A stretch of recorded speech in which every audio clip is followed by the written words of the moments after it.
Hi students, मैं नवीन Sharma, HOD physics Navodayan. हम start करते हैं मेजर टेस्ट 15 का डिस्कशन, है ना। फुल सिलेबस टेस्ट है।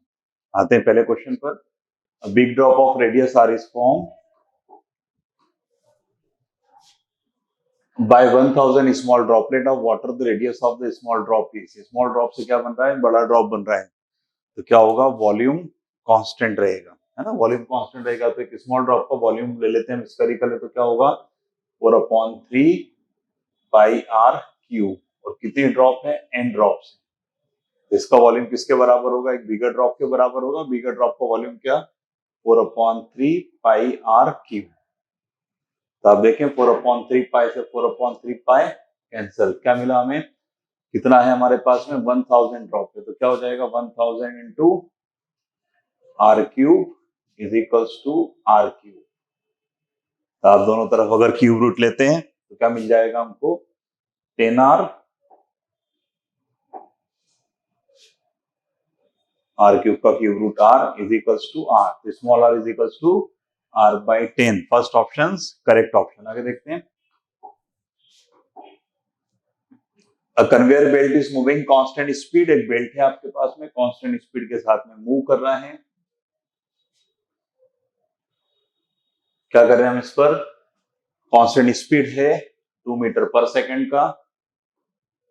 अ box is gently dropped it. Gently drop it मतलब कि सर कन्वेयर बेल्ट तो चल रहा है, वो जैसे आप उसको ड्रॉप करोगे तो क्या होगा सर? उसको आगे की तरफ फ्रिक्शन फोर्स लगेगा। ठीक है, फ्रिक्शन फोर्स लगेगा।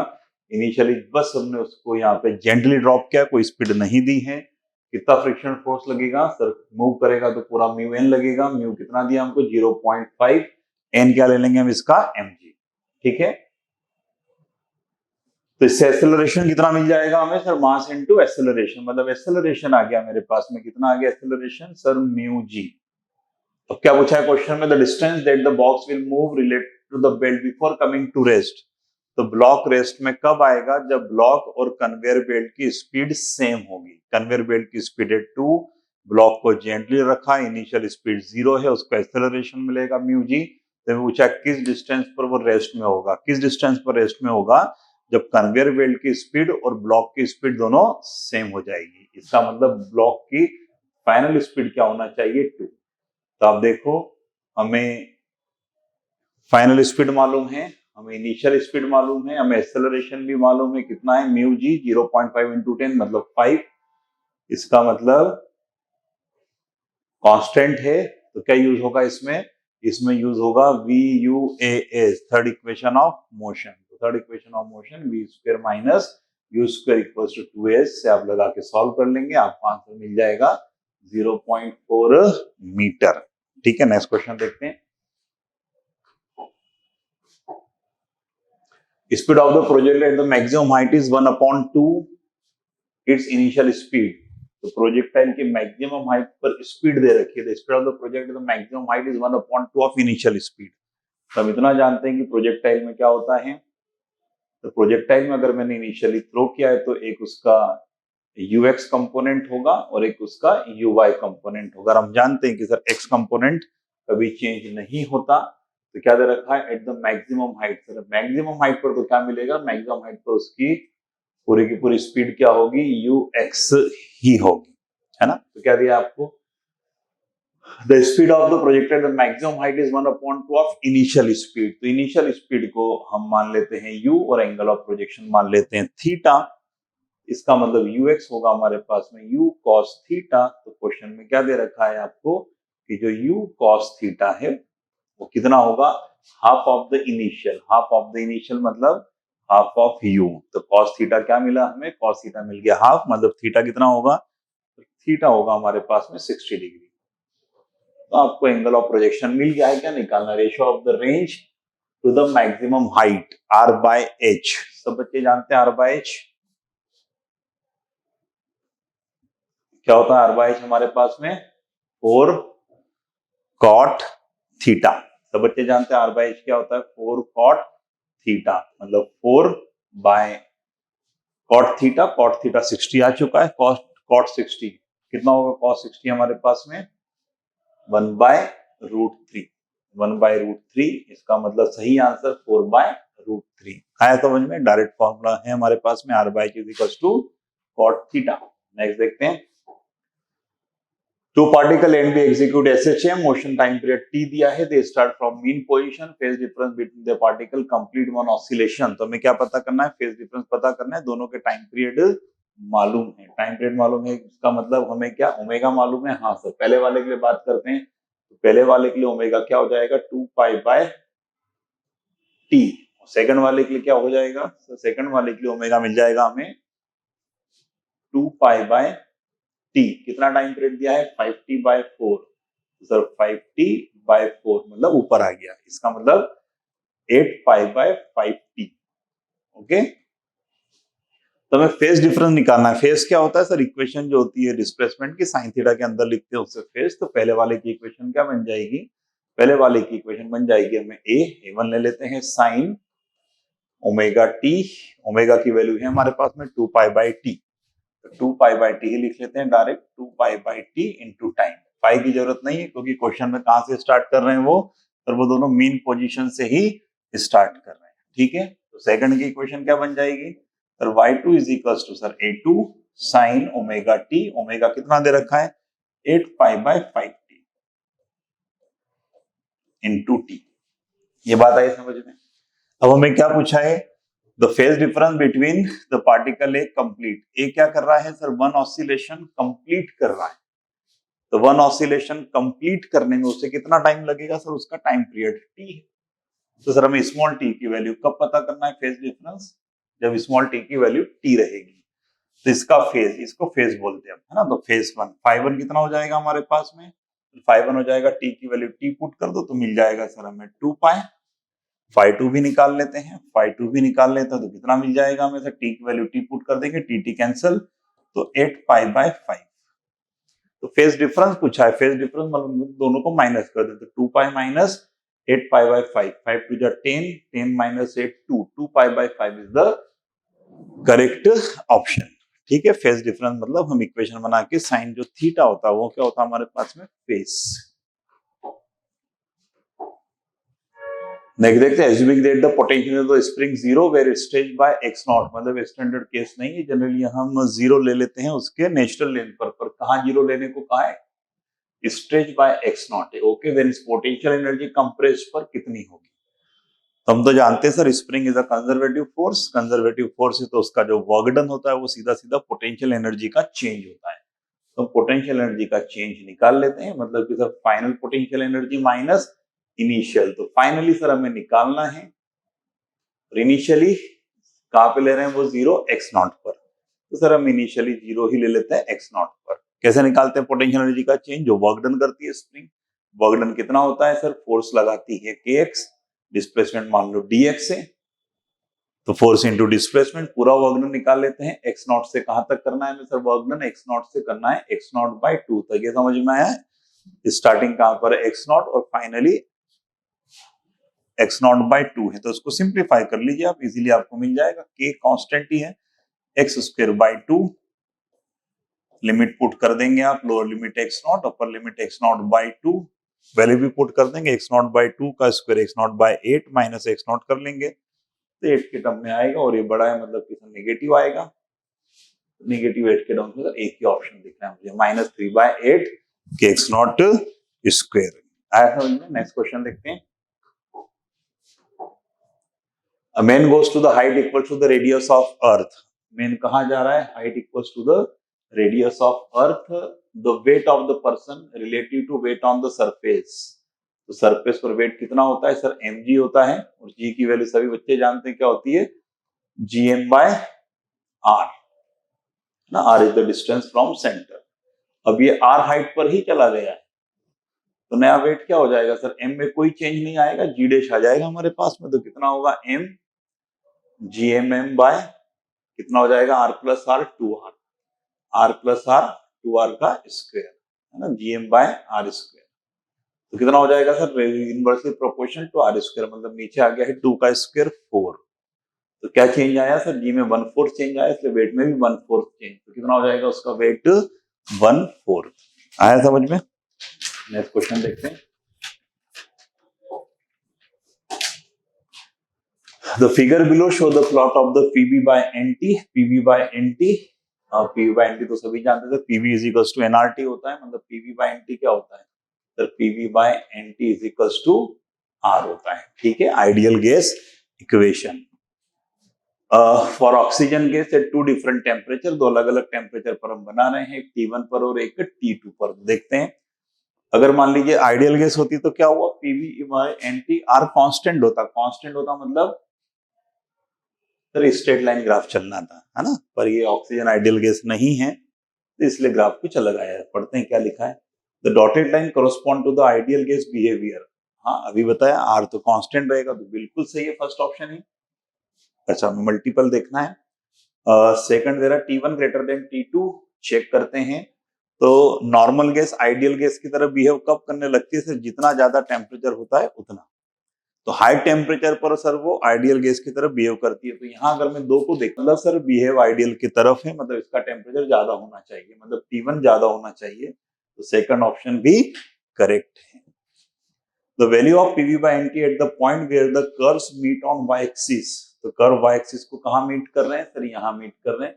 ऑब्वियस बात है यहीं से स्टार्ट होना चाहिए कर्व, क्योंकि PV by RT की वैल्यू क्या होती है हमारे पास में, कांस्टेंट होती है, तो तीनों ही सही है, इसका मतलब all of C option correct है, ऑल ऑफ दिस, ठीक है। आगे देखते हैं, ideal gas of mass M state A goes to state B, तीनों स्टेट ए से स्टेट बी आ रही है, इसका क्या मतलब, इनिशियल से फाइनल स्टेट दोनों की सेम ही है, मतलब डेल्टा यू सेम रहेगा, है ना, delta U same for all. Okay, क्या निकालना है, Q1 Q2 Q3, अच्छा है, नहीं को अरेंज करना है, तो हम जानते हैं delta Q is equal to क्या होता है, delta U plus work done, small work done. तो डेल्टा यू तो सबके लिए सेम है, सर डेल्टा क्यू क्या हो जाएगा इसमें, प्रोपोर्शनल टू वर्क डन। तो वर्क डन कैसे निकालते हैं, सर एरिया से। तो आप देखो सबसे ज्यादा एरिया किसका है, सबसे ज्यादा एरिया थर्ड वाले का है, तो थर्ड का एरिया सबसे ज्यादा है, मतलब थर्ड का डेल्टा क्यू सबसे ज्यादा होगा। कितने ऑप्शन में है, थर्ड का फर्स्ट ऑप्शन, ठीक है, तो first option is the correct option, direct question. आगे देखते हैं, A faulty thermometer is the lower fixed point, mark -10 क्या है, upper fixed point 110 किया है, 62 डिग्री बता रहा है रिजल्ट। तो सर सभी टेम्परेचर स्केल का एक ही कंसेप्ट है हमारे पास में, टेम्परेचर कितना टेम्परेचर है 62 माइनस लोअर पॉइंट, कितना है लोअर पॉइंट -10 अपॉन अपर पॉइंट, क्या है उसका अपर पॉइंट 110 माइनस लोअर पॉइंट कितना है -10, किससे कंपेयर करना है, सेल्सियस में। तो टेम्परेचर सी, लोअर पॉइंट क्या होता है 0, है ना, फ्रीजिंग पॉइंट, अपॉन अपर पॉइंट क्या होता है सेल्सियस में 100 माइनस 0। बस आप सॉल्व कर लीजिए, सॉल्व करके आपको डायरेक्ट मिल जाएगा सी का वैल्यू। तो सॉल्व करने पर सी आ रहा है आपके पास में 60 degree Celsius. Direct question on temperature scale. Two identical string instrument है वो फ्रीक्वेंसी 100 हर्ट्ज, आइडेंटिकल इंस्ट्रूमेंट है, ठीक है, तो फ्रीक्वेंसी कितना है 100 hertz. If tension of one them increase by 4%, 4% से टेंशन बढ़ेगा, तो sound together number of beats, number of beats क्या होता है फ्रीक्वेंसी का डिफरेंस। और अगर स्ट्रिंग है हमारे पास तो फ्रीक्वेंसी इज इक्वल टू क्या होगा, sir speed upon wavelength, wavelength होती है एल के टर्म्स में, और दोनों हमारे पास में क्या है आइडेंटिकल है, तो लेंथ तो सेम ही हो गया। v क्या होता है बताओ, √T/μ, है ना, दोनों आइडेंटिकल है तो म्यू भी सेम है, मतलब फ्रीक्वेंसी डायरेक्टली प्रोपोर्शनल है किसके, √T के। √T में हमने क्या किया 4% से इंक्रीज कर दिया, तो रूट है मतलब power half, half of the 4%, मतलब फ्रीक्वेंसी में कितना परसेंट का चेंज हो जाएगा सर 2% का, वो भी इंक्रीज, 2% इंक्रीज, तो 100 का 2% मतलब कितनी हो जाएगी 102। तो पहले एक 100 है, एक हो गया 102, 100 और 102 के बीच में जो भी डिफरेंस आएगा दैट इज बीट्स, कितना बीट्स होगा, 2 beats. Direct question on the beats and the speed on the string. आगे देखते हैं, oxygen is 16 times heavier than the hydrogen, equal volume of hydrogen and oxygen mix. तो question है mixture का है आपके पास में, the ratio of the speed of sound in the mixture, ठीक है, to that of the hydrogen, मतलब मुझे स्पीड ऑफ मिक्सचर पता करना है और स्पीड इन हाइड्रोजन पता करना है H2, ये रेशियो चाहिए। तो स्पीड का फॉर्मूला आप जानते हैं, speed of sound in the air कितना होता है √, gamma RT upon molar mass. ठीक है, तो सीधा सीधा किस पर डिपेंड कर रहा है sir, gamma RT by gamma की बात करें तो दोनों सेम ही H2 और O2 है ना, डायटोमिक है, तो उसमें कोई चेंज नहीं है। मतलब V सीधा सीधा इनवर्सली प्रोपोर्शनल है किसके, मोलर मास के, वो भी रूट में। तो अगर हम हाइड्रोजन की बात करते हैं तो हाइड्रोजन का मोलर मास क्या ले लेंगे, हाइड्रोजन का मोलर मास हम 2 ले लेंगे। हालांकि मिक्सचर की बात है तो 1 लेके भी सॉल्व कर सकते हो, 16 टाइम ज्यादा इधर रखा है, दोनों ऑप्शन है ना। अगर हम 2 के हिसाब से चलते हैं तो क्या हो जाएगा हमारे पास में 16 टाइम से मतलब कितना हो जाएगा 32। तो आप जानते हैं कि इक्विवेलेंट मोलर मास अगर मुझे निकालना है मिक्सचर का तो क्या है formula, M1 N1 plus M2 N2 upon N1 plus N2। तो दोनों ही इक्वल वॉल्यूम में है हमारे पास में, तो 1 मोल ही होगी। तो इसको सिंप्लीफाई कर लेंगे, सिंप्लीफाई करके हमारे पास में जो मोलर ऑफ मिक्सिंग आप निकाल लेंगे तो ये आ जाएगा हमारे पास में कितना 2 into this 34। ठीक है, तो 34 और कितना है हमारे पास में इधर 2, तो कितना हो जाएगा V मिक्स, तो ये आ गया हमारे पास में कितना 34 के टर्म्स में आ गया है, और हाइड्रोजन के लिए कितना है 2 है, तो 2/34 कितना मिल जाएगा हमको 1/17। एक मिनट कैलकुलेट कर लेते हैं। M1 कितना उसका मोलर मास 16 टाइम्स है, तो 32 into 1 प्लस इसका है 2 into 1 अपॉन 1 प्लस 1 2, 34/2। अच्छा 2 भी हमारे पास में कितना आ जाएगा 17 आएगा, 34 नहीं तो 17। ठीक, तो कितना मिल गया हमें √2/√17 है ना, तो 2/17। तो D option is correct option. आया समझ में, मोलर मास मिक्सिंग का निकाल दिया और सीधे सीधे इनवर्सली प्रोपोर्शनल है √m के। आगे देखते हैं next question. 3 rod of the same dimension having thermal conductivity 3K 2K the arranged junction, तो temperature of the junction find करना है, तो सर हम तो जंक्शन रूल लगाएंगे किरचॉफ्स का। क्या है junction rule, algebraic sum of all the current at the junction is 0। तो यहाँ पर हम टेम्परेचर ले लेते हैं T, तो वाटर यहाँ पर है हीट करंट, हीट करंट का फॉर्मूला सब बच्चे जानते हैं क्या होता है, dQ/dt is equals to K area delta T by length. तो रॉड कैसी हमारे पास में सेम डायमेंशन है, मतलब मुझे लेंथ और एरिया तो देखना ही नहीं है, कंडक्टिविटी अलग अलग है, टेम्परेचर अलग अलग है। ठीक है, तो एल्जेब्रिक सम निकालेंगे तो ए और एल तो सब में सेम लेंगे, लेने की जरूरत नहीं है। तो फर्स्ट के लिए क्या हो जाएगा वाटर करंट, हीट करंट, तो 100 माइनस टी, तो डेल्टा टी लिख देता हूं मैं 100 माइनस टी, कंडक्टिविटी कितना है इसका 3K, तो 100 minus T into 3K plus second ले लेते हैं हम यहाँ पर 50, तो 50 माइनस टी उसका कितना कंडक्टिविटी 2K प्लस ये कितना हमारे पास 0 माइनस टी, तो 0 माइनस टी तो सर माइनस टी रहेगा, उसकी कंडक्टिविटी इतनी है K इक्वल्स टू 0। बस एक इक्वेशन है आपके पास, सिंप्लीफाई कर लो, सॉल्व करके आंसर मिल जाएगा आपको 200/3। तो simple question on the junction temperature, junction potential. आगे देखते हैं। A bomb exploded in the mid-air when it has a horizontal velocity of 20।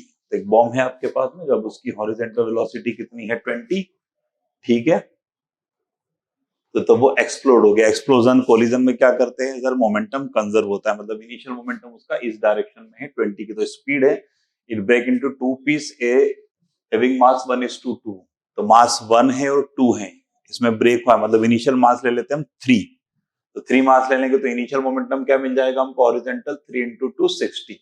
तो सर इनिशियल मोमेंटम हॉरिजॉन्टल में 60, तो फाइनल भी क्या होना चाहिए हॉरिजॉन्टल में 60 होना चाहिए। देखते हैं क्या हुआ। इफ ए मतलब light mass goes vertically with the speed 80, अच्छा ए अगर 80 से ऊपर गया है, इसका meaning the speed of the B निकालना है। तो ए का मास है 1, मतलब ऊपर 80 मोमेंटम, तो इनिशियल मोमेंटम 60 है, फाइनल भी इधर ही होना चाहिए। अगर एक 80 मोमेंटम से ऊपर गया तो सर नीचे भी इसका मोमेंटम 80 होना ही चाहिए, उसको कैंसिल करने के लिए इसका मास है 2, तो हमें स्पीड निकालना है ठीक है, तो इसका कितना हो जाएगा, नीचे की तरफ इस मोमेंटम 80 होना ही चाहिए, वो कैंसिल कर देगा, और इधर सर 60 भी होना चाहिए। ये दोनों मिलकर के इसको 80 को कैंसिल करेंगे और रिजल्टेंट 60 लाएंगे। मतलब जो 2m वाला है, सर 2m वाले का मोमेंटम इधर 60 इधर 80 होना चाहिए। मतलब रिजल्टेंट क्या होगा, तो रिजल्टेंट हो जाएगा हमारे पास √80 स्क्वायर प्लस 60 स्क्वायर मतलब 100। तो रिजल्टेंट मोमेंटम क्या आ गया मेरे पास में 100, तो उसका मास कितना था 2m। तो 2m मतलब कि 2m इंटू v, तो v इज इक्वल्स टू क्या आ गया 100/2 मतलब 50। तो सीधा सीधा क्वेश्चन है, conservation of momentum, initial momentum must be equals to final momentum. 14 को देखते हैं, make the column first and second. ये तो सॉल्व करने की जरूरत है कि आइसोथर्मल, आइसोथर्मल का मतलब क्या होता है, कांस्टेंट टेम्परेचर। इसका मतलब कि ए सेकंड के साथ में, ए सेकंड के साथ में दो ही ऑप्शन है, बी देख लेता है आइसोकोरिक, आइसोकोरिक होता है सर कांस्टेंट वॉल्यूम, मतलब बी का थर्ड होगा, मतलब एक ही ऑप्शन करेक्ट है, डायरेक्ट स्टैंडर्ड क्वेश्चन है। तो ठीक है,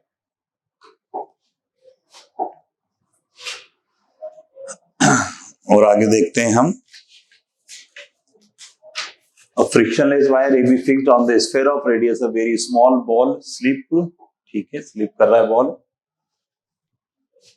on the wire, time taken by this ball to slip from A to B, A to B। वैसे बच्चे जानते हैं सर, ये फिर एक और स्टैंडर्ड केस मिल गया है, हम कहीं से भी स्लिप कराएं उसको टाइम तो बिल्कुल बराबर ही लगता है ना। अगर हम डायरेक्ट करेंगे तो सर जी इफेक्टिव सबसे ज्यादा रहेगा, सबसे ज्यादा डिस्प्लेसमेंट भी है। सर एंगल से कर देंगे तो उतने से हमारा जी भी चेंज हो जाएगा और डिस्प्लेसमेंट भी चेंज हो जाएगा। इनिशियली वेलोसिटी अगर यू है तो हम जानते हैं sir S is equals to U T plus half A T square, initially drop कर रहे हैं तो S is equals to half A T square. तो टाइम निकालना है तो क्या करूंगा, टाइम निकालना है तो हो जाएगा 2s/a का रूट। ठीक है, अगर मान लो डिस्प्लेसमेंट लेता हूं मैं ये क्या हो जाएगा, टोटल है हमारे पास में डायमीटर, आर के टर्म्स में देना है तो टोटल कितना है 2r, तो सर ये हो जाएगा 2r cos थीटा, और g एक्सेलरेशन भी हो जाएगा g cos थीटा, तो 2r cos theta upon g cos theta क्या हो जाएगा, cos थीटा कैंसल, तो मुझे क्या मिल जाएगा यहाँ पर 2 into 2r by 2 into 2r by G, तो 2 इंटू 2 4 बाहर, √r by G, √r by G. ठीक है, स्टैंडर्ड क्वेश्चन है हमारे पास में, सीधा सीधा आता है √2r बाय जी।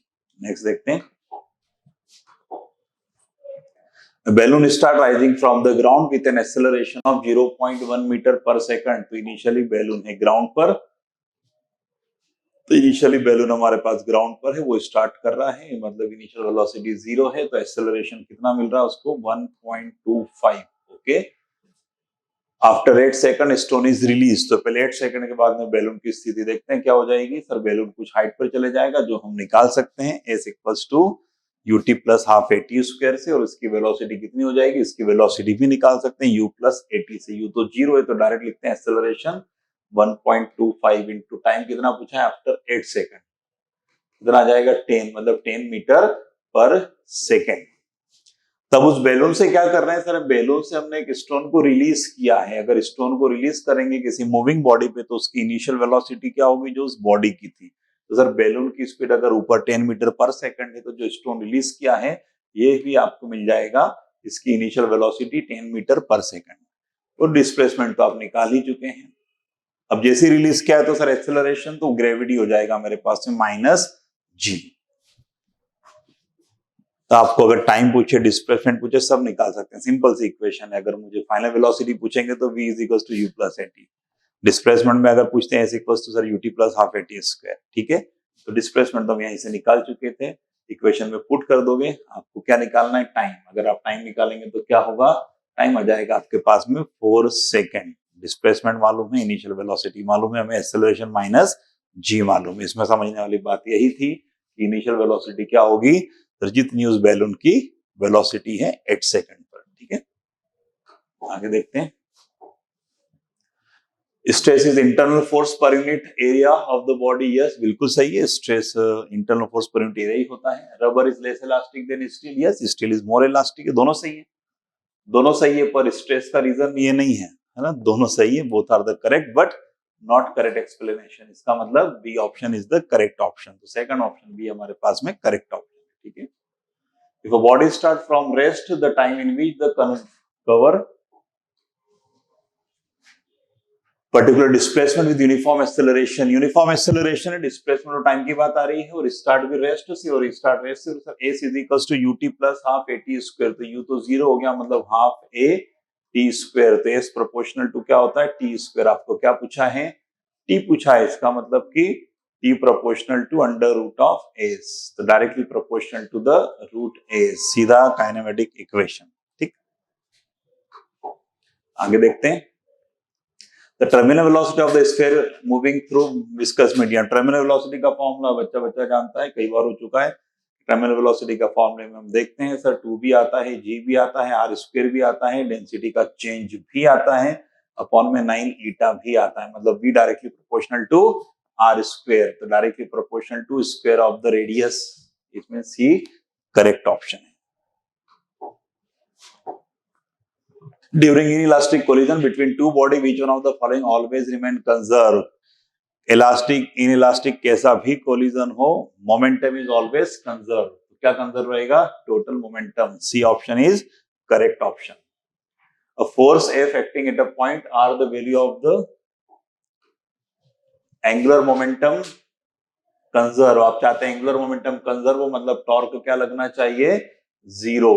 टॉर्क के लिए फॉर्मूला R क्रॉस F, तो R क्रॉस F आपको जीरो करना है, R भी गिवन है और F भी गिवन है आपके पास में, R और F दोनों गिवन है, R क्रॉस F निकाली, जब इसको इक्वल टू जीरो करोगे तो आपको आंसर मिल जाएगा -1। ठीक है, सीधा क्वेश्चन ये भी। आगे देखते हैं। A string figure both the end vibrate 5 loop shown in number nodes and denote count करना है।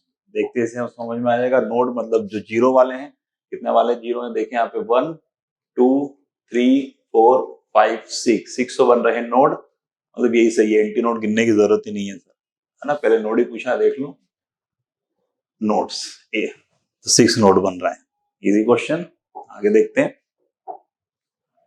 Approximate depth of the ocean 2700 metre, the compressibility of the water, compressibility दे रखा है आपको, डेंसिटी भी दे रखा है, fractional compression of the water, fractional compression of the water पूछा है, तो हम तो जानते हैं sir bulk modulus is equals to क्या होता है, change in pressure upon change in volume upon delta V, तो हमें ये क्वांटिटी निकालना है, तो ये क्वांटिटी क्या मिल जाएगा मुझे, delta V upon V is equals to delta P by B, तो डेल्टा पी तो हमारे पास में कितना हो जाएगा, ओशियन में आए तो एच रो जी, तो एच रो जी, एच भी दिया है, रो भी दिया, जी भी दिया है, पर हमें बल्क मॉडुलस कंप्रेसिबिलिटी दी है, तो जो कंप्रेसिबिलिटी हमारे पास में वो रेसिप्रोकल होती है बल्क मॉडुलस के, मतलब 1 अपॉन बल्क मॉडुलस को क्या लिख दूंगा यहाँ पर मैं, कंप्रेसिबिलिटी, तो एच रो जी सब गिवन है, रो भी गिवन है सर, ये भी गिवन है, जी तो हमें मालूम ही है 10, तो सारी वैल्यू आप पुट कर दीजिए, पुट करके आपको आंसर मिल जाएगा 1.2 इंटू 10 टू द पावर -2, है ना, एच रो जी इंटू सी। आगे बढ़ते हैं।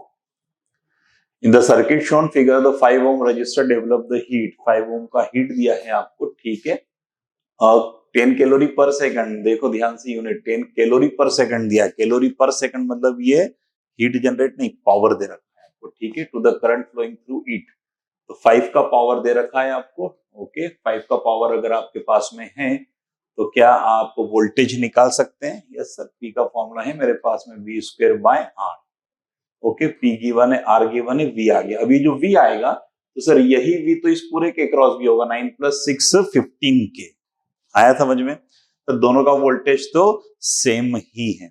अब दोनों का वोल्टेज सेम है तो क्या 5 ओम और इन दोनों का रिजल्टेंट रेजिस्टेंस निकाल सकते हैं, तो ये दोनों हमारे पास में कैसे हैं, सीरीज में, 9 × 6 सीरीज है तो 15 आ गया ओम, और ये 5 ओम, दोनों मिलके कैसे हो जाएंगे, पैरेलल, पैरेलल में क्या हो जाएगा, 15 × 5 अपॉन 15 + 5 मतलब 20, मतलब कितना आ गया मेरे पास में 15/4, 5 से 4 कैंसिल, तो रिजल्टेंट आर आ चुका है, वी मुझे यहां से मिल चुका है, इससे क्या समझ में आएगा, तो इस सर्किट को अगर मैं ऐसे बना लेता हूं, ये 2 ओम है और यहाँ पर मेरे पास में सर ये भी आ गया 15/4 है, और मुझे इसका वी मालूम है तो करंट मालूम है, अब इस 2 ओम में आपको क्या मालूम है, रेजिस्टेंस और करंट, तो पावर क्या हो जाएगा, I² R, तो ये भी निकालना है, आर आ चुका है, करंट, करंट से हमारे पास में रेजिस्टेंस भी है, तो 2 ओम में भी आप पावर निकाल सकते हो।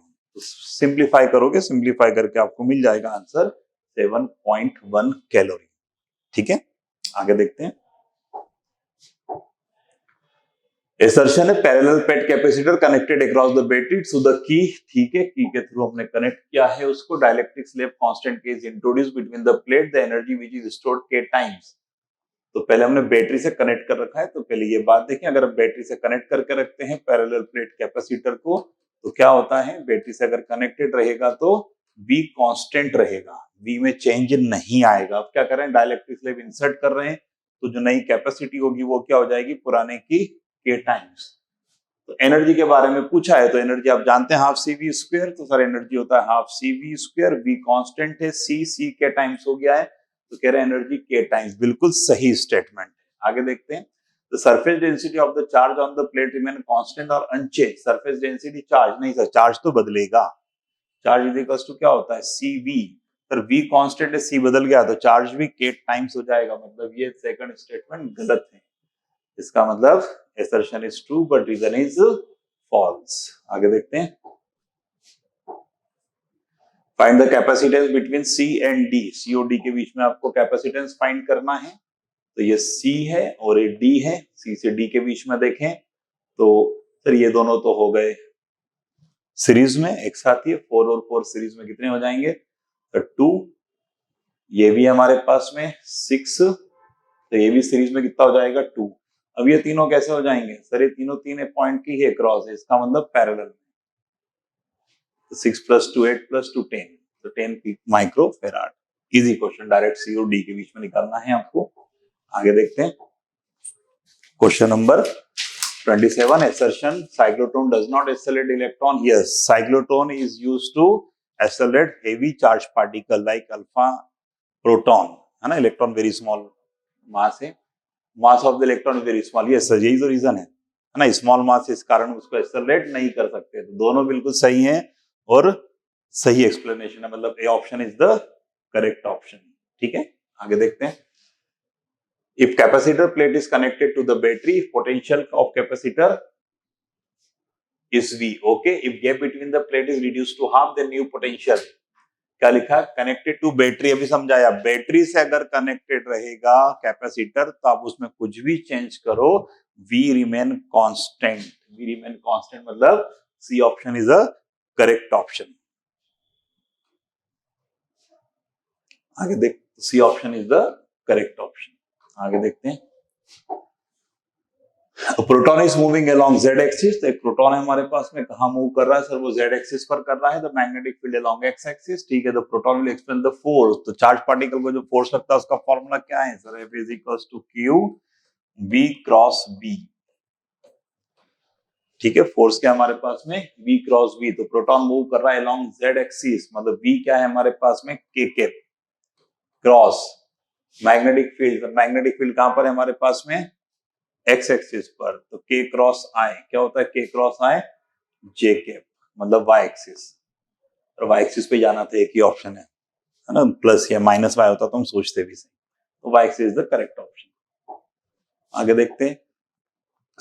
3 long straight and parallel wires carrying the current arrange shown in the figure. Long wire है, ठीक है, करंट दिया है। The wire C which carries the current 5 ampere. Okay, is so place expel no force. अच्छा, no force मतलब उसको net force लग रहा है 0। डायरेक्शन ऑफ करंट देखते तो तीनों ऊपर है, मतलब रिपल करेंगे। तो ये 5 इसको क्या करे, अट्रैक्ट करेंगे, मतलब तो किधर फोर्स लगाएगा, इधर, और ये इधर, मतलब दोनों फोर्स कैसे होंगे हमारे पास में, इक्वल एंड अपोजिट, तभी जाकर नेट फोर्स 0 होगा। तो दोनों के फोर्स निकाल देते हैं। फोर्स का फॉर्मूला क्या है, फोर्स पर यूनिट का फॉर्मूला सब बच्चे जानते हैं, mu naught I1 I2 upon 2 पाई R। तो फर्स्ट वाले के लिए अगर मैं कंपेयर करता हूं, तो फर्स्ट के लिए क्या हमें I1 मालूम है, यस सर 15, क्या I2 मालूम है, यस सर 5 है, 2 पाई क्या R मालूम है सर, R X ले लेंगे हम। सेकंड वाले के लिए करते हैं, तो सेकंड के लिए I1 5 I2 10, ये कितना आ गया 15 माइनस x, दोनों को इक्वेट कर देंगे हम।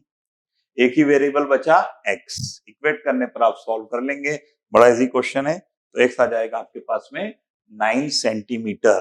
तो बीच वाले को फोर्स लग रहा है इक्वल एंड अपोजिट। फोर्स का फॉर्मूले में सारा डाटा आपको मालूम है।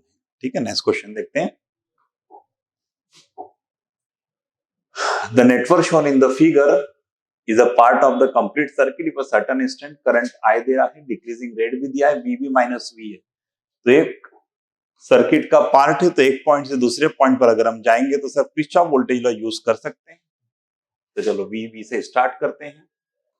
वीबी यहां पर आएंगे तो क्या होगा, करंट का डायरेक्शन कैसा दिया है आपको, नहीं ऐसा दिख रहा है, करंट का डायरेक्शन ये दिया है, ठीक है। तो यहाँ पर यहाँ आएंगे तो क्या होगा, तो इसका हमें एल मालूम है और पोटेंशियल चेंज देख लेते हैं। पोटेंशियल चेंज का फॉर्मूला सब जानते हैं, L D I by D T. तो एल कितना दिया है उसका 5 मिली हेनरी, मतलब 5 into 10 to the power minus 3, और D I by D T current का रेट भी दिया आपको 10 to the power 3, 10 to the power 3, और भी डिक्रीज हो रहा है और हम उसके डायरेक्शन में जा रहे हैं, तो माइनस, सर माइनस का चेंज आ जाएगा।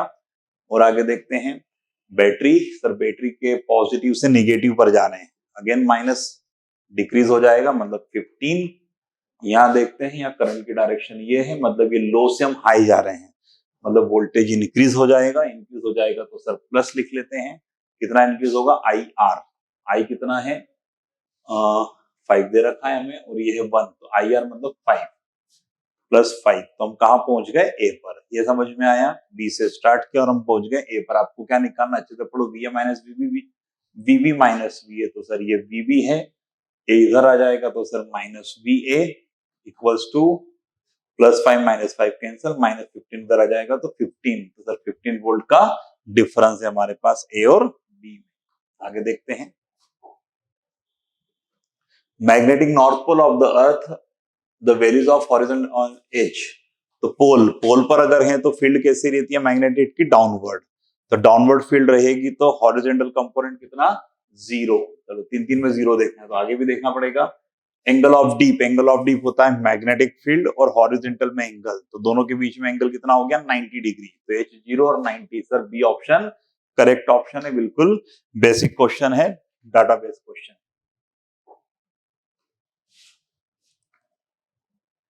तो B option is the correct option. आगे देखते हैं, match the column. Match the column में काफी सारी यहाँ पे क्वांटिटी दी है और उनके फॉर्मूले दिए हैं। तो अगेन एक स्टैंडर्ड क्वेश्चन देख लेते हैं, मैग्नेटाइजेशन, इंटेंसिटी ऑफ मैग्नेटाइजेशन। तो क्या होता है सर, जो भी हमारे पास में मैग्नेटिक मोमेंट कितना डेवलप होगा पर यूनिट वॉल्यूम। ए का तो मुझे क्या दिख रहा है, बी। 3 जगह है, मतलब आगे भी जाना पड़ेगा, 3 जगह मुझे दिख रहा है। और देखते हैं सेकंड, मैग्नेटिक फील्ड स्ट्रेंथ, ठीक है sir, mu naught H plus M, ये भी 2 जगह है। मैग्नेटिक ससेप्टिबिलिटी, ससेप्टिबिलिटी किस पे डिपेंड करती है, डायरेक्टली प्रोपोर्शनल टू, है ना, इंटेंसिटी ऑफ मैग्नेटाइजेशन, और इनवर्सली। तो थर्ड का तो क्या है, ए, थर्ड का ए, तो ये पहले कर लेते हैं, थर्ड का एक ही ऑप्शन में, मतलब बी ऑप्शन करेक्ट है। तो सीधा क्वांटिटी और फॉर्मूला, ये बहुत इंपॉर्टेंट है मैग्नेटिक इफेक्ट में, ध्यान रखना। मटेरियल की हमें ये फॉर्मूले मालूम होना चाहिए, इनके यूनिट और फॉर्मूले पे क्वेश्चन बनता है नीट पर। आगे देखते हैं, magnet of magnetic moment 50 and place magnetic field the torque. Torque पता करना है, टॉर्क का फॉर्मूला क्या होता है, torque is equals to M cross B. Sir मुझे एम और बी का क्रॉस प्रोडक्ट करना है। एम क्या है मेरे पास में, ये रहा, बी क्या है मेरे पास में 50, सिंपल क्रॉस प्रोडक्ट करना, आया है तो 0 हो जाएगा, 50 इंटू 3 150 हो जाएगा। सर 150 के टाइम में तो एक ही आंसर है, सोचना ही नहीं आए के भी, वही ऑप्शन सही है। आगे बढ़ते हैं, the correct curve between the intensity of scattering eye and the angle of diffraction deviation। Deviation German experiment practically क्या प्रूव करता है कि जो फास्ट मूविंग इलेक्ट्रॉन है वो हमें पैटर्न देते हैं, किसका पैटर्न देते हैं, डिफ्रैक्शन पैटर्न, मतलब वो वेव की तरह बिहेव करते हैं। डिफ्रैक्शन पैटर्न मतलब एक सेंट्रल मैक्सिमा मिलेगा, उसके आसपास दोनों मिनिमा मिलेंगे, तो एक सेंट्रल मैक्सिमा और आसपास मिनिमा। सर ए ग्राफ ही बता रहा है, तो a graph is the correct, हमें सेंट्रल मैक्सिमा मिलेगा और उसके बाद में फिर एकदम से मिनिमा मिलेंगे, तो A option is the correct option. आगे देखते हैं, in Bohr's model of hydrogen atom the force on the electron depend upon the principal counter number as. तो फोर्स तो न्यूक्लियस लगाता है इलेक्ट्रॉन पर, कौन सा सर, इलेक्ट्रोमैग्नेटिक फोर्स। क्या है फोर्स का formula sir, K Q1 Q2 by R square, मतलब फोर्स क्या होता है हमारे पास में, inversely proportional to R square. तो हमें तो एन के टर्म्स में बताना है, तो आर और एन में क्या रिलेशन होता है सर, आर प्रोपोर्शनल होता है एन स्क्वेयर के, है ना, radius in the Bohr's orbit directly proportional to N square, तो एन स्क्वायर का भी स्क्वायर क्या हो जाएगा, एन की power 4, B option correct option है। ठीक है, आगे देखते हैं। A nucleus ZX से emit 9 alpha and 5 beta particle, the ratio of total proton and neutron in the final nucleus is, simple सा कंसेप्ट मालूम होना चाहिए कि सर जब अल्फा पार्टिकल रिलीज होता है, क्या होता है, अल्फा पार्टिकल रिलीज होता है तो मास नंबर 4 से कम होता है और एटॉमिक नंबर 2 से कम होता है। एटॉमिक नंबर -2 हो जाता है और मास नंबर -4 हो जाता है और एटॉमिक नंबर -2 हो जाता है। ठीक है, तो कितना निकाल दिया इसने, 9 अल्फा, 9 अल्फा निकाल दिया तो क्या हो जाएगा हमारे पास में, तो मास नंबर है a-9 इंटू 4 32, कितना हो जाएगा हमारे पास में, मास नंबर एक अल्फा से 4 कम होता है तो 9 से कितना हो जाएगा, a-36, एटॉमिक नंबर 2 से कम होता है तो कितना हो जाएगा, z- कितना लिख ले, 9 इंटू 2 18। क्या बात समझ में आई। और उसके बाद क्या कर रहे हैं सर, उसके बाद में 5 बीटा पार्टिकल भी है, बीटा पार्टिकल निकल गया तो बीटा पार्टिकल निगेटिव वाला निकला। देखो निगेटिव बीटा पार्टिकल कब निकलता है, जब सर एक न्यूट्रॉन किसमें कन्वर्ट हो जाता है, प्रोटॉन प्लस बीटा निगेटिव में। मतलब क्या किया इसने, मास नंबर तो चेंज नहीं किया, हाँ सर 5 न्यूट्रॉन कम कर दिए हैं। हमें यहाँ पर मास नंबर नहीं, हमें तो प्रोटॉन और न्यूट्रॉन पूछा है, तो अभी मुझे बताएंगे प्रोटॉन न्यूट्रॉन कितने हैं, तो प्रोटॉन तो इतने हैं z-18 और न्यूट्रॉन, तो न्यूट्रॉन तो मेरे पास आ जाएंगे a-36 माइनस z-18, मतलब कितने, a-z-36 प्लस 18 मतलब -18, तो इतने क्या है मेरे पास में अभी न्यूट्रॉन है और ये क्या है मेरे पास में, number of proton, atomic number equals to number of proton. अब 5 बीटा पार्टिकल क्या कर रहे हैं, देखो 5 बीटा पार्टिकल क्या कर रहे हैं, मुझे न्यूट्रॉन कन्वर्ट हो रहा है प्रोटॉन में, तो 5 न्यूट्रॉन कम कर देगा, 5 प्रोटॉन बढ़ा देगा, तो 5 न्यूट्रॉन कम कर दो, 5 न्यूट्रॉन कम कर दो तो क्या हो जाएगा हमारे पास में, -5 और कर दो, इधर 5 बढ़ा दो, 5 बढ़ा दो इधर, तो क्या हो जाएगा -18 प्लस 5 मतलब 13 और -18 माइनस मतलब 23, तो कितना मिल गया सर, z-13 a-z-23। तो आया समझ में, अल्फा पार्टिकल 4 से मास कम, 2 से एटॉमिक नंबर कम, और बीटा पार्टिकल न्यूट्रॉन को कन्वर्ट कर देता है प्रोटॉन और बीटा निगेटिव में। आगे देखते हैं, T half is the half life of the substance, तो half life of the substance मतलब हाफ डीके हो गए हैं, हाफ बच गए। ठीक है, 3/4 मतलब कि 3/4 डीके हो गए हैं, बचे कितने, 1/4। तो आपको क्या पूछा है, टी 3/4 में क्या होगा, टी 3/4 में डीके 3/4 रिमेनिंग 1/4 मतलब डीके 3/4, तो A option is the correct option. ठीक है, आगे देखते हैं,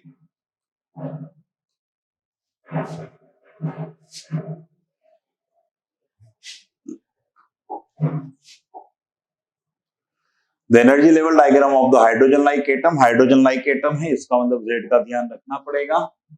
the radius of the first orbit का रेडियस पूछा हमको, एनर्जी गिवन है, एनर्जी का फॉर्मूला क्या होता है, तो energy is equals to -13.6 upon n square into z। ठीक है, तो ई दिया हमको कितना, -54.6, इसका meaning 54.4।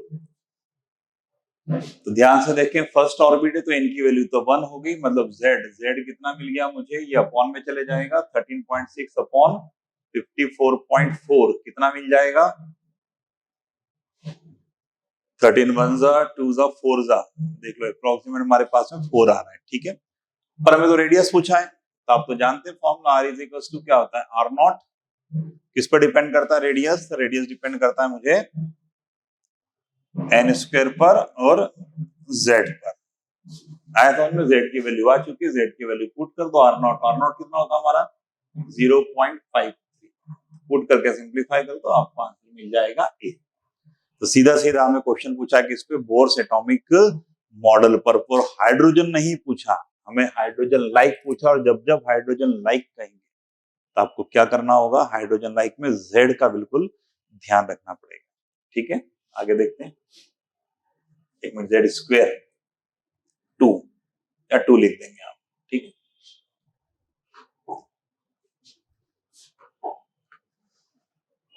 In a given circuit showing the two input waveform A and B applied simultaneous resultant waveform निकालना है आपको, ठीक है। तो गेट के बारे में तो हमें मालूम है, तो सबसे पहले चेक कर लेते हैं कि यहाँ पर A स्टार्टिंग में क्या दिया, तो स्टार्टिंग में हमने दिया है 1, ओके, और B, तो B भी दे रहा है 1, है ना, हाई रहता है तो 1, स्टार्टिंग में यहाँ भी 1, यहाँ भी 1, 1 से यहाँ चला जाएगा तो सर नॉट है तो 0, 1 से यहाँ चला नॉट है तो 0, ये ऑन है, 0 0 पे क्या देगा, 0 देगा, मतलब स्टार्टिंग में तो मुझे क्या मिलेगा, 0 मिलेगा, स्टार्टिंग में मुझे 0 मिलेगा। यस सर यहाँ 0 मिल रहा है, यहाँ नहीं मिल रहा है, यहाँ भी नहीं मिल रहा है, यहाँ मिल रहा है, मतलब मुझे एक बार और चेक करना पड़ेगा।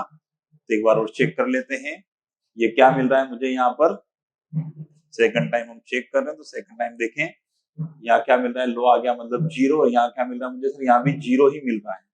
तो दोनों से अगर मैं 0 0 दूंगा तो ये नॉट क्या कर देंगे सर, 1 1 कर देंगे, 1 1 और में जाएगा तो 1 मिलेगा। तो सर मुझे 1 मिलना चाहिए, तो लगातार 0 बता रहा है, इसने 1 बताया, मतलब ये ऑप्शन करेक्ट है। तो वेव फॉर्म में आएगा तो आप पुट करके देख लो, इजीली आपको एक बार में तो 2 कैंसिल हो जाएंगे, 2 बचेंगे तो एक बार और करना पड़ता है, इजी।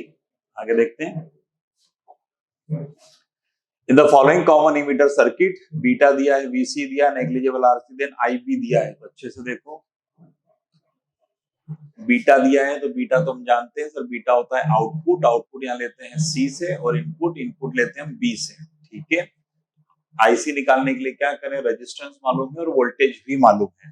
तो 15 वोल्ट प्रोवाइड कर रहा है आरसी को, पर आप देखें यहाँ पर कॉमन इमीटर ये कितना यूज कर रहा है, 7 वोल्ट। तो 15 में से 7 वोल्ट तो इसने यूज कर लिया, मतलब बचा कितना, 15 माइनस 7 8, मतलब आरसी, आरसी यूज कर रहा है 8, तो उसका करंट कितना हो जाएगा हमारे पास में, 8 अपॉन आरसी की वैल्यू दी है, आरसी की वैल्यू 2 किलो ओम दी है, मतलब 2 × 10⁻² दिया है। आईसी आ गया, बीटा के बारे में जानते हैं सर, आईसी अपॉन आईबी, तो मुझे आईबी निकालना है, तो आईबी क्या हो जाएगा, आईसी अपॉन बीटा। आईसी आ चुका है, सिर्फ बीटा से डिवाइड कर दो, बीटा कितना है 100, इसको सिर्फ 100 से डिवाइड कर दो, 8/2 कितना हो गया हमारे पास में 4, 4 के टर्म्स में सर एक ही ऑप्शन है, डिवाइड भी नहीं करना, इजी डायरेक्ट क्वेश्चन है।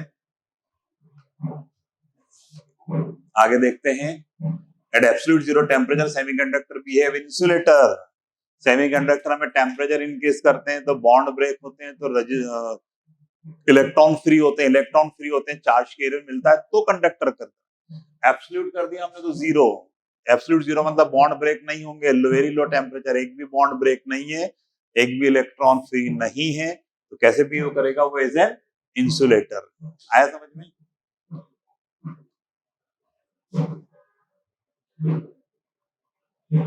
आगे देखते हैं। स्मॉल फिश 0.4 बिलो, ठीक है। Surface of the lake is view through a simple converging lens, converging lens है मतलब कॉन्वेक्स लेंस है, ठीक है। The lens is kept 0.2 metre above, दिख रहा है डायग्राम में। Water surface fish lie on the optical axis, ठीक है। Image of the scene by this, ठीक है। तो इसमें दो मिक्स कर दिया है, लेंस का कंसेप्ट और एपरेंट डेप्थ का। तो पहले तो देखो फिश को देखेगा तो सर फिश वाटर के अंदर है, तो वो यहाँ नहीं दिखेगी, उसकी इमेज कहाँ मिलेगी, हम जानते हैं sir H dash is equal to क्या होता है, एच बाय म्यू। एच मतलब कितनी डेप्थ है, 0.4, तो 0.4 अपॉन म्यू, म्यू कितना दिया है आपको, 4/3, सर 4/3, इसका मतलब 0.3। तो ये फिश की इमेज तो उसे कहाँ मिलेगी, 0.3 पर, तो ये हो गया उसके लिए ऑब्जेक्ट। और यहाँ से अगर डिस्टेंस देखें तो 0.2, मतलब ऑब्जेक्ट डिस्टेंस कितना हो गया, 0.5 metre.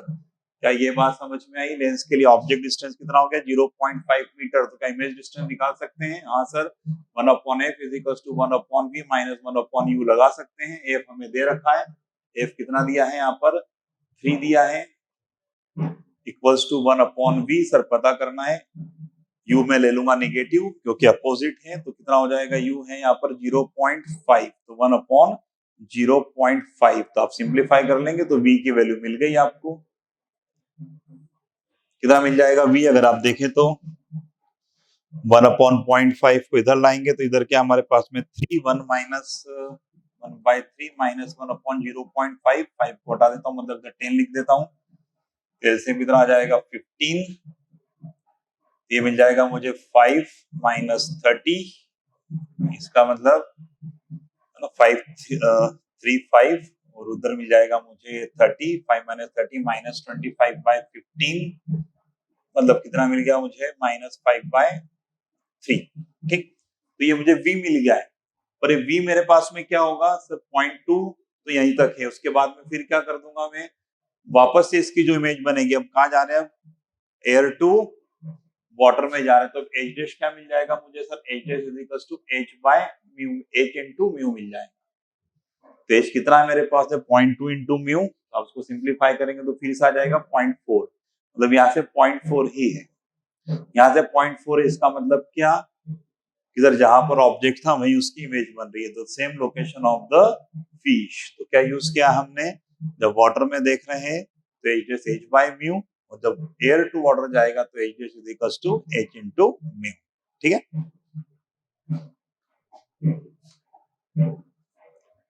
In a young double slit experiment, arrangement shown have a mica sheet of the thickness T, ठीक है, and the refractive index mu is placed in front of the S1। अच्छा, S1 पर लगा देते हैं माइका शीट, तो क्या होगा, ये सभी बच्चे जानते हैं सर, इससे पाथ डिफरेंस आ जाता है कितने का सर, म्यू टी तो ऑप्टिकल पाथ हो जाता है माइनस टी, मतलब म्यू -1 इंटू टी का पाथ डिफरेंस 2 में दिया है। इंक्रीज डिक्रीज देख लेते हैं, तो ये पाथ को बढ़ाएगा, ये पाथ को बढ़ाएगा, तो देखिए आप, तो पहले से ये ज्यादा लेंथ है, पहले से ये ज्यादा लेंथ है, तो क्या होगा, लेंथ और बढ़ जाएगी, मतलब पाथ डिफरेंस और बढ़ जाएगा, इंक्रीज बाय म्यू। ये शीट अगर नीचे लगा देते हैं तो ये पाथ कम है, इसका लेंथ बढ़ता तो पाथ डिफरेंस कम हो जाता, पर कहाँ लगाया हमने, लॉन्ग पाथ में लगाया तो और बढ़ा देगा, तो increase by mu -1 into T. आगे देखते हैं, path difference between the two interfering wave equal intensity at point screen λ/4, λ4 का पाथ डिफरेंस दिया है आपको। The ratio of the intensity at this point and the central fringe, intensity का ratio निकालना है हमको, तो दोनों की इंटेंसिटी सेम है। इंटेंसिटी के बारे में जो जानते हैं sir, I net is equal to क्या हो जाता है, I1 plus I2 plus 2 under root I1 I2 cos phi। तो अगर हमें पूछा है मैक्सिमम, सेंट्रल फील्ड पर तो मैक्सिमम होती है, तो वहां तो सब बच्चे जानते हैं I नॉट कितना हो जाता है 4 टाइम्स ऑफ I, है ना, under root I 2 plus 1 plus 1 4। और हमें कहाँ का कंपेयर करना है, जहां पर λ/4 है, तो हमें तो फाई की वैल्यू लगेगी। फेज डिफरेंस क्या होता है, 2 pi by lambda into path difference. Path difference क्या दिया है क्वेश्चन में, λ/4, इसका मतलब फेज डिफरेंस कितना मिल गया मुझे, π/2। π/2 मतलब cos π/2 तो क्या होता है 0, मतलब I प्लस I 2I। तो इंटेंसिटी मिल गई मुझे 2I, 2I और 4I का रेशियो पूछा है 1:2 2:1, दोनों ऑप्शन है, पढ़ना पड़ेगा। एट दिस पॉइंट मतलब 2I और मैक्सिमम मतलब 4, तो 2:4 पूछा है, 2:4 मतलब 1:2, तो B option is correct option. आगे देखते हैं, P type semiconductor is electrically neutral, अरे एन टाइप, पी टाइप है, डायोड कुछ भी, मुझे सब इलेक्ट्रिकली न्यूट्रल है। पी टाइप कैसे बनते हैं हमारे पास में सर, हमारे पास जो टेट्रावेलेंट होता है उसके अंदर हम क्या करते हैं, उसके अंदर एक पेंटावेलेंट को मिला देते, दो न्यूट्रल को मिला दोगे तो न्यूट्रल ही होगा। ठीक है, तो P type N type all are the neutral, electrically neutral, C option is the correct option. आगे देखते हैं, 3 चार्ज दिए हैं, आपको क्या पता करना है, find the force on charge minus Q. तो माइनस क्यू पर आपको फोर्स पता करना है। माइनस क्यू कितने फोर्स लगेंगे, एक तो ये लगाएगा, कितना लगाएगा, K Q1 Q2 by R square, मतलब एल स्क्वायर, ये भी लगाएगा, अट्रैक्ट करेगा कितना, K Q1 Q2 by R square. तो नेट इक्विलेटरल ट्राइंगल, तो एंगल कितना है 60 डिग्री है, तो नेट फोर्स क्या मिलेगा आपको, दो वेक्टर में याद करो, दोनों इक्वल है, ए स्क्वायर प्लस 2AA cos 60, क्या होता है cos 60, हाफ, हाफ से हाफ कैंसिल, मतलब √3a, a स्क्वायर कितना हो जाएगा 3a स्क्वायर, मतलब √3a। तो दोनों इक्वल है, दोनों के बीच में एंगल 60 है, मतलब इसका √3 times, A option correct option है। आगे बढ़ते हैं, तो band gap in silicon germanium, सीधा सीधा फैक्ट फूका है, सिलिकॉन का ज्यादा होता है 1.1, जर्मेनियम का 0.7, देखो ऑप्शन 1.1 0.7, 48 का बी ऑप्शन करेक्ट है। आगे देखते हैं, मैच द फॉलोइंग, अगेन आपको कुछ फॉर्मूले दिए हैं और क्वांटिटी दी है, क्वालिटी फैक्टर यहाँ भी चेक करते हैं 1/1, quality factor 1/R√LC, resonance frequency लिखा, रिजोनेंस फ्रीक्वेंसी कितनी होती है 1/√LC, मतलब ए से तो थर्ड मेश कर रहा है, ए से थर्ड मेश कर रहा है, तो दो ऑप्शन में है B quality factor. Quality factor क्या होता है हमारे पास में, ये 1/, नहीं वो तो रेजिस्टेंस, ये सीधा सा दिख रहा है, एक तो इम्पीडेंस है, मतलब डी तो फोर्थ है, दोनों में कंपेयर करो डी फोर्थ, अरे सर दोनों में ही दे दिया है। हाफ एल आई स्क्वायर क्या होता है, magnetic potential energy, magnetic potential energy E से कंपेयर करो सेकंड, ई से कंपेयर करो सेकंड, तो हमें सही आंसर मिला D, D is the correct option. आगे देखते हैं, तो current through the battery V1 in the circuit diagram shown, current निकालना है, बैटरी अर्थिंग भी कर रखा है, इस क्या करें हम, अर्थिंग है तो सर ये कितना पोटेंशियल हो जाएगा 0, ये भी 0, ये 0 तो 0 + 30, सर ये 30, ये 0, ये 0, 0 + दिस 15, यहाँ का पोटेंशियल नहीं मालूम, V मान लेते हैं, वही जंक्शन रूल लगा लेते हैं इस पॉइंट पर, algebraic sum of all the current 0, फटाफट कर लेते हैं, करंट कितना मिलेगा हमें सर, वोल्टेज अपॉन रेजिस्टेंस, तो वो है 15 - V अपॉन कितना रेजिस्टेंस है 6, प्लस 30 - V अपॉन कितना रेजिस्टेंस है वहां पर 12, प्लस यहाँ से 0 - V, सर 0 - V अपॉन कितना रेजिस्टेंस है 6 = 0, तो सॉल्व कर लेते हैं, सॉल्व करने पर आप देखें 6 12 6 है, 12 से मल्टीप्लाई कर देते हैं, तो ये क्या हो जाएगा 2 × 15 मतलब 30 - 2V plus 30 - V minus 2V = 0, तो 30 और 30 60, 60 = क्या मिला हमें 2 + 2 4 5, मतलब सर 5V, तो V की वैल्यू क्या मिल गई हमें 60/5 मतलब 12, तो ये पॉइंट क्या होगा मेरे पास में 12 का होगा, तो हमें किसका निकालना है current, the current through the battery B1, B1 मतलब ये वाला करंट निकालना है, ये वाला मतलब 6 पे निकालना है, 6 के अक्रॉस पोटेंशियल डिफरेंस कितना हो गया 15 12 3 वोल्ट, 3 वोल्ट और रेजिस्टेंस कितना है 6, तो करंट 3/6 क्या होगा 3/6 0.5, तो बी ऑप्शन बिल्कुल करेक्ट ऑप्शन है। तो यहाँ हमने पूरे 50 क्वेश्चंस सॉल्व नहीं किए हैं, सिर्फ आपको फॉर्मूले बताएं और उसके कुछ कंसेप्ट बताएं, तो सारे कंसेप्ट बहुत इंपॉर्टेंट है, अच्छे से इनको एक बार और आपको रिवाइज करना है, ठीक है, थैंक यू।